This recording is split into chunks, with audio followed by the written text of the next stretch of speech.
Live. Hello everybody, welcome to Tank Talk with your hosts, myself, Arrogamer, and Mark Kilgore. Say hi, Mark. Hello. Now today, this is a new season I just thought of. It will either be weekly or fortnightly, depending on how well we can get it done. And welcome to season episode 1. Now today we'll be talking about the Sherman, won't we, John? Mm-hmm.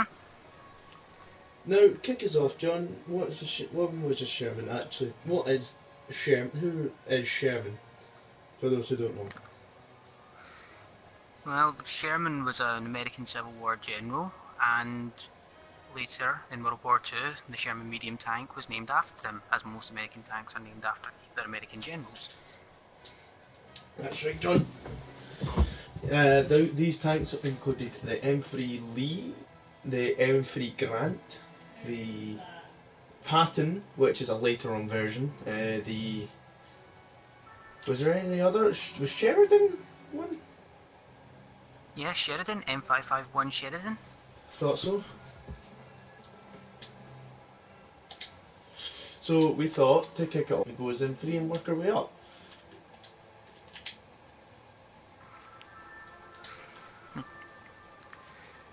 Yeah, the M3, the tank that basically started the whole thing. Yes, that's right, John, with the 54 millimeter gun up in the top of its tank and the following 75 millimeter artillery gun mounted on the So side of it. close. 75mm on the side, 37mm on top. 37. I didn't think it was that. I didn't think it'd be that big. I can't. Well, I'm reading the specs here. Uh, then again, this is a game, so a grain of salt will always be taken with it. And I've been wrong so far.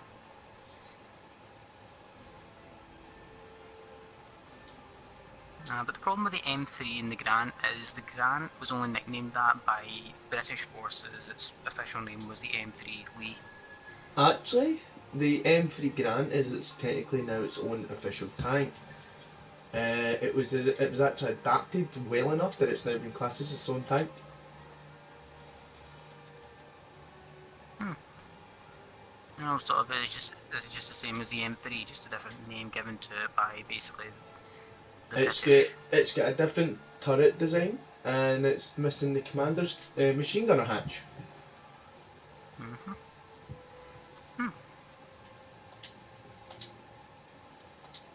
Now, the people mistake the M4 to be probably the worst built tank. It was actually one that fueled the economy for American industry, and it pushed the front lines on the western front, eastern front. Western Front, Eastern Front is Russia. So it was the western front.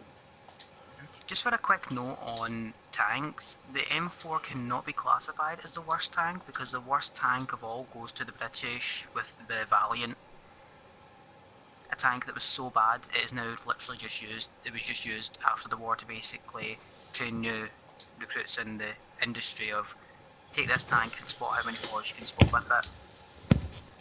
Oh yes, I do remember that tank. It was quite a weird looking tank, if I do believe. It was a cross between a comic Cromwell and the Not really. I mean, Challenger. when you look at the front of it, you could possibly see resemblances almost to the IS-3 with the way the armor goes, but Oh yes, in now I all honesty, it was remember. its own tank. But it was actually so bad that if the commander, well, the driver, I should say, slipped, his foot could get caught in between the pedals, and basically he'd have to get his leg amputated to get out. That's right. I do recall hearing about that actually. Isn't that one individual tank sitting down in Bovington? Only one ever made, and yes, it is down in Dorset, Bovington. I thought that. I'll need to go down there and do a live stream there one day.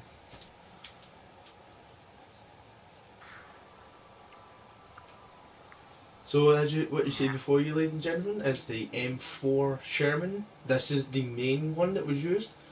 Uh, I yeah. do believe it was. If I can grab the right information pack. Uh, this M4. They were approximately, if this would like to work.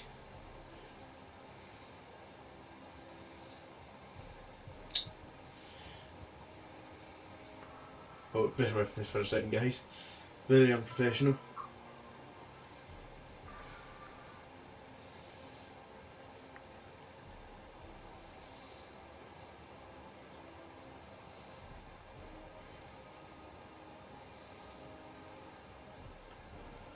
When we say M4, it's not to be mistaken for the M4 carbine. But its operational range was 100 to 150 miles. Not anywhere near that. Or even tank on anti-tank gun. Take on other tanks. It was originally designed just to be an infantry support tank, but a tank to take on other tanks was needed.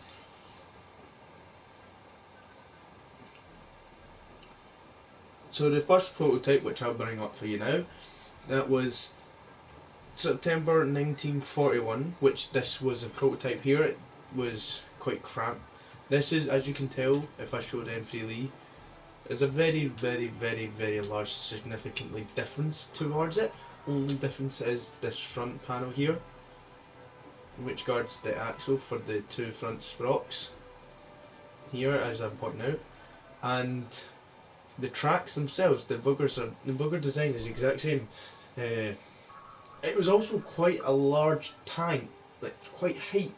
It was probably the size. It was actually the size of a King Tiger tank, which I'll pull up for you now as well. This isn't. This is a blueprint model, but this is the same size anyway. Now this is a German super heavy class, heavy slash super heavy class tank, and they were massive. Only heavy, the super heavy goes to the Mouse, which was designed as its own classification, which was super heavy. The Tiger was just designed as a heavy tank. Ah.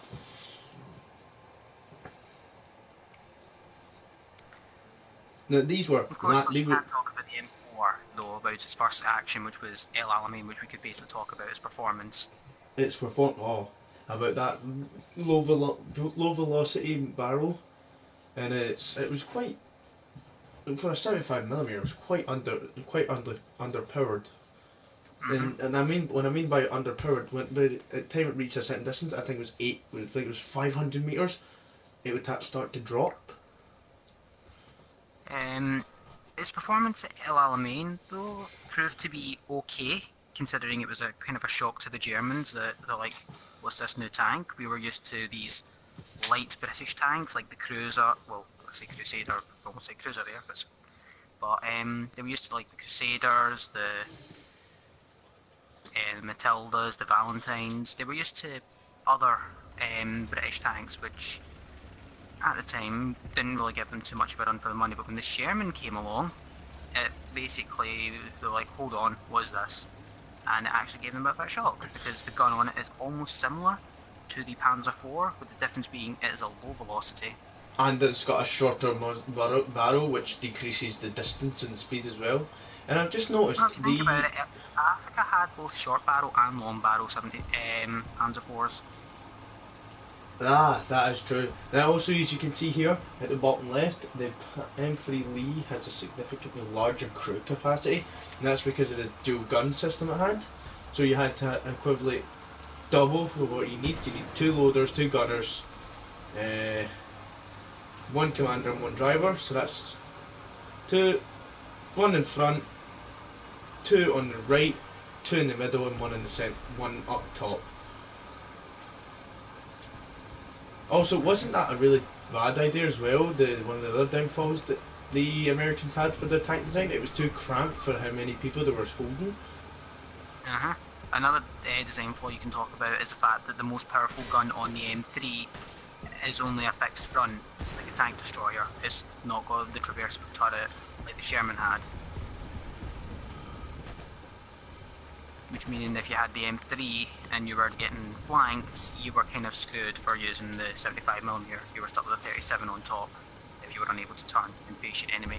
And then again, even that gun was also faulty as well, coming straight most of the time coming straight off the Grants, the M3 and M2 Grants, which are light tanks, which are very, very well used in support troop support, and then occasionally, oh, I just took a hit.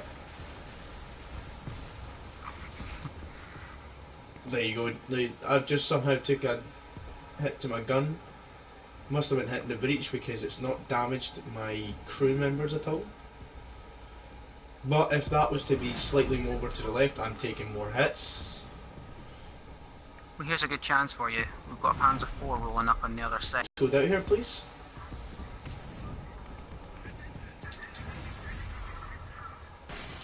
There goes my Sherman with 1 hit, bringing up the point of will the Sherman have armour than the Crusader tanks and the Valentines. It was still very under armoured for most tanks at the time, especially for its range. Greater armour. We can also bring up the fact that the Sherman's gun, being the low velocity, would hardly pierce advantages. By the time the Sherman could get close enough to hopefully pierce, she could probably have taken out a squadron of Shermans with Panzer IV.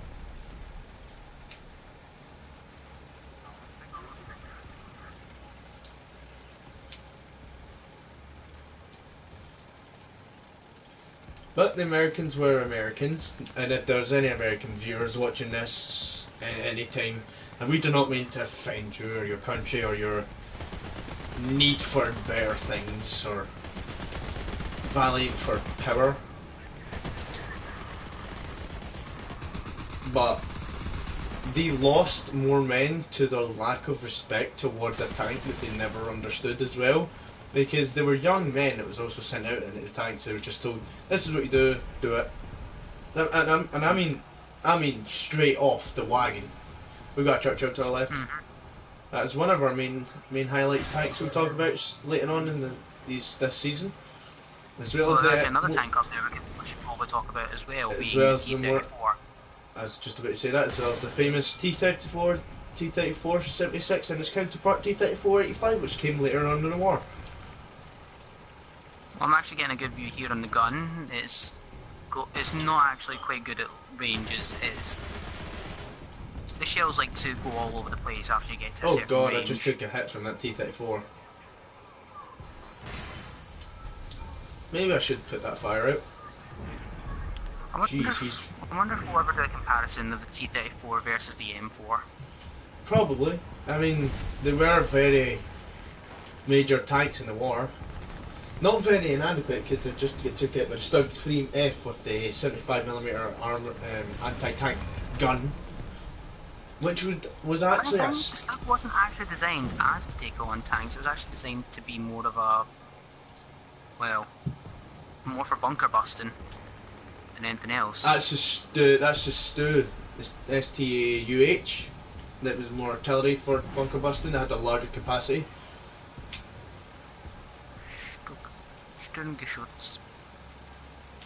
Well, talking about bunker busting, we could actually talk about the Sherman's other variants, including the famous Jumbo and the 105 howitzer version with Sherman as well. Now the Jumbo, the M4A3E8 or the M4A2E3, M4A2E8, and the M4A3E, M4A2. Which is basically an early version, like me. Now they were actually, their armour, so now this may surprise you, that tank's armour was added on with concrete, and it was about 4-inch thick concrete. Aye, that M10 just struck me good. That's an M10 gun carrier. The first tank destroyer that had a swivelling top, but an open top as well nonetheless, which made it vulnerable to Stuka dive bombers and Stuka anti-tankers.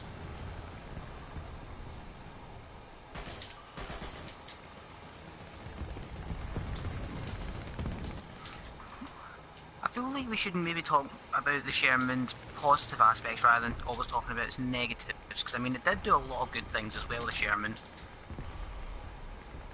We've been talking more about how its lack of armour, its underpowered gun.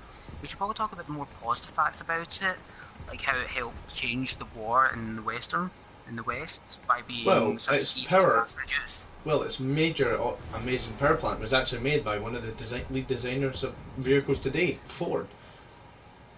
Hmm. It also was mass produced in large quantities, able to fill the need for more and more tanks on the front. Also bringing up the famous phrase of the fact that to take on a tiger, they would just overpower it in numbers, quantity over quality.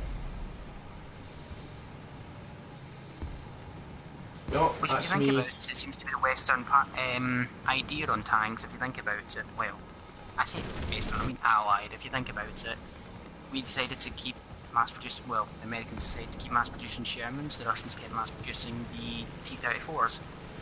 Both were used in a war of attrition.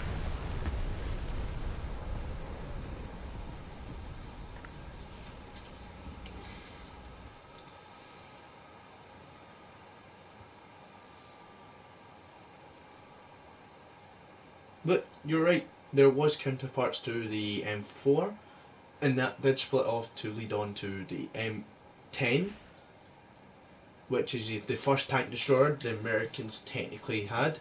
I cannot remember if it was properly used in a battle, but it did lead on to the British then using They had the intense. Achilles. Hmm.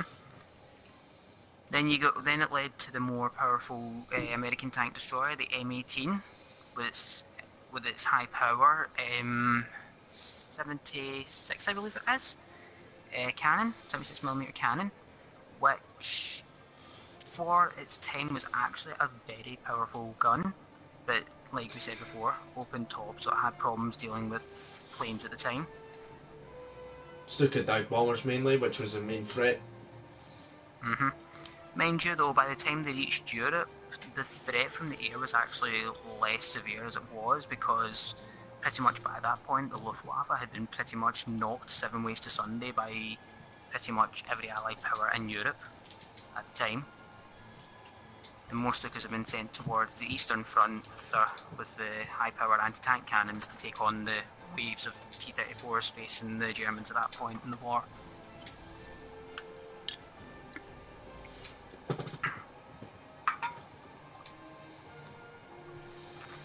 This is the M4A3E2. I was kinda right. This is the tank that had concrete as its armor, as you can see here. Now, in this is where it's kind of a bit messed up. In this game, it will say for armor, it is. I think it's homogeneous road homogeneous armor. That is true, but it was under 4 inch of concrete, which is why it's got its pronounced name, the Unbeatable. And it's just absolute hell if you're playing War Thunder in that tier and you can't penetrate it, especially with the Panzer IV or the Tiger. It's quite hellish. We can also talk about how quite a few jumbos were sent to the Pacific Front and a few were sent to the Western Front.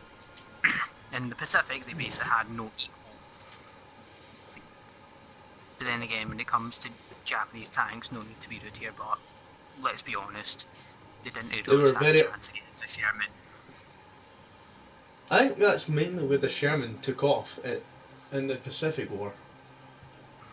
It did. I mean, then again, when you look at Japanese armor on their tanks, you're pretty much looking at a tank that could be taken out with a 50 caliber machine gun.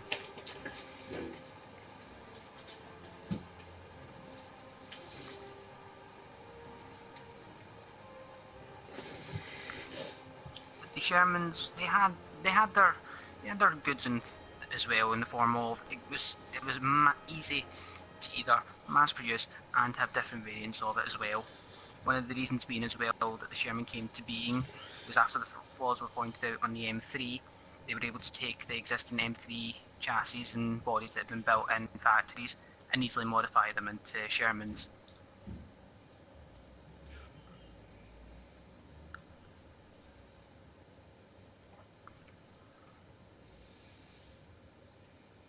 We can talk about as well how the Sherman has also been so good that it kept being used even after the war in many countries, still serving until I think as recently as the 19. possibly say 1980s, 1990s.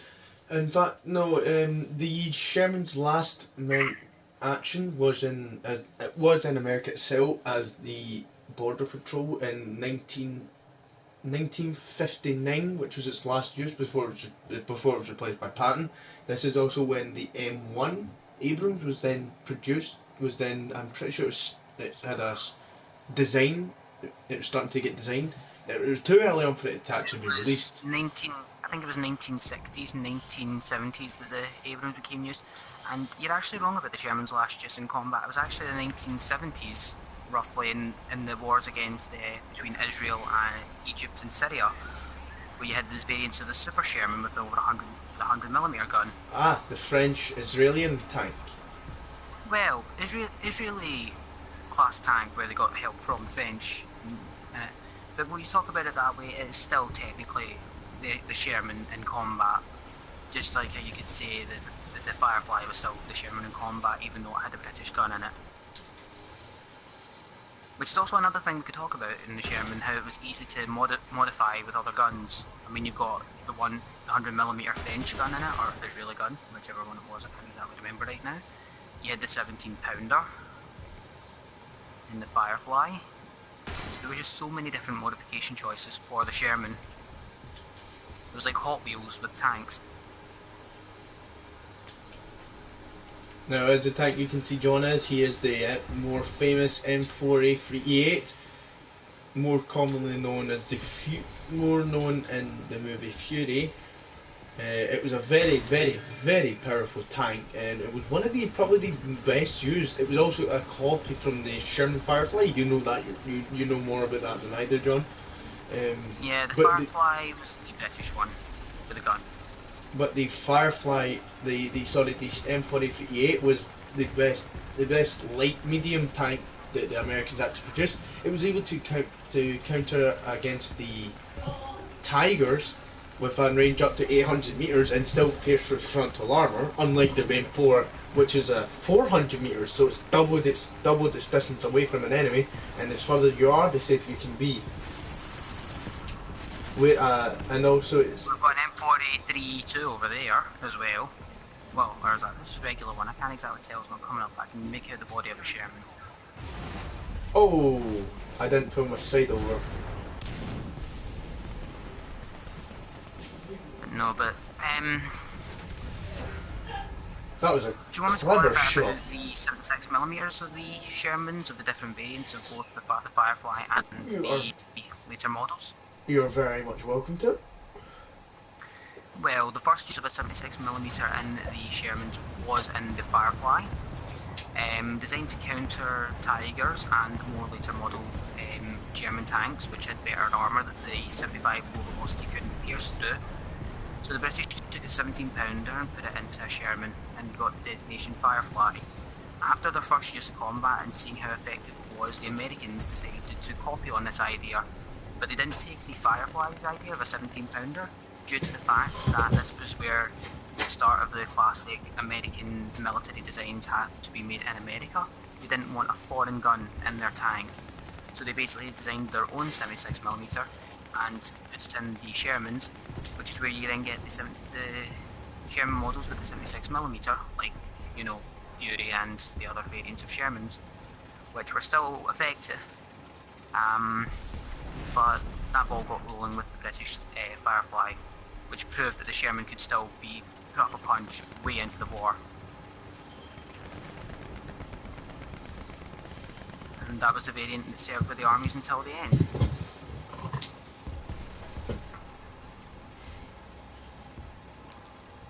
And you've just been killed by what thing?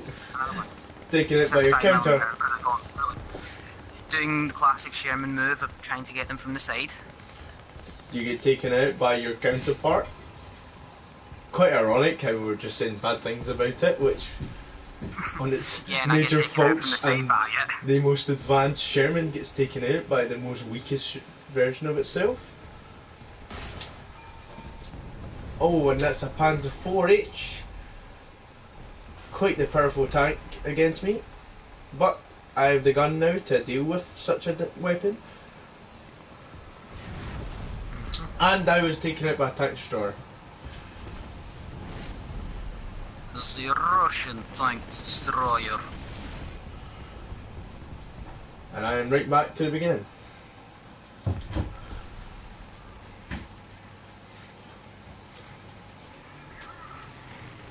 I just want to talk about Russian tanks 1 second here. When I look at Russian tanks and see the different variations that they had, they've got more variety of tanks than freaking jelly babies. That's because they had many different design flaws. They all just went, nope, that's that done. Well, Get out. different designs, different ideas. Gotta give them points though for, you know, trying to find as many different variants and push forward as many as they have. I mean, a lot of people bad talk Russian tanks, but one of the key designs in tank technology from the war was actually copied from the Russians, which I want to see if you remember what it was. You mean the Panther tank with the sloped armor? Yep, sloped armor copied directly from the Russian T-34s.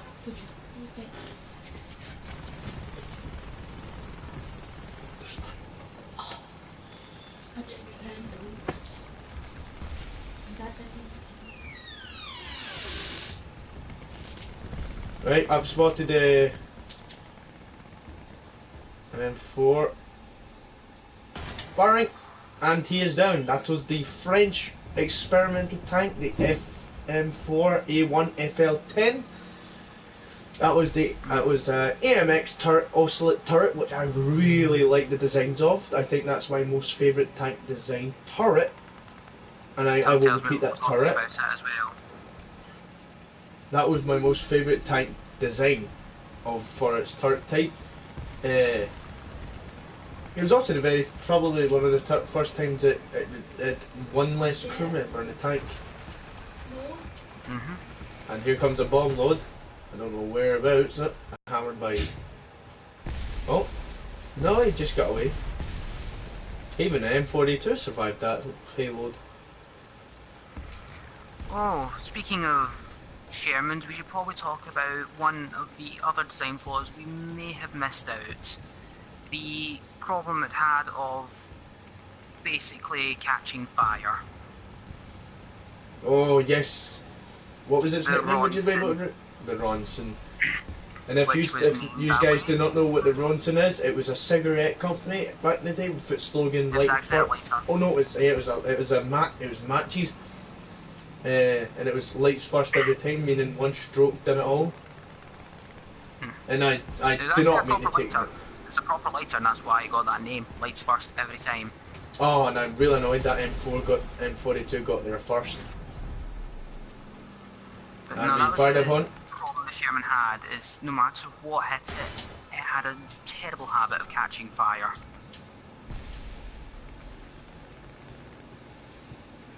I do feel like it's safe to say this matches are now ours. I'm going to come away from the spawn, just to ensure I myself did not get spawn sniped. And it doesn't matter because we have now officially won. See, that's why the Germans got. That's why we're reversing the 3rd Panzer Company. They only had 3 Panzers left.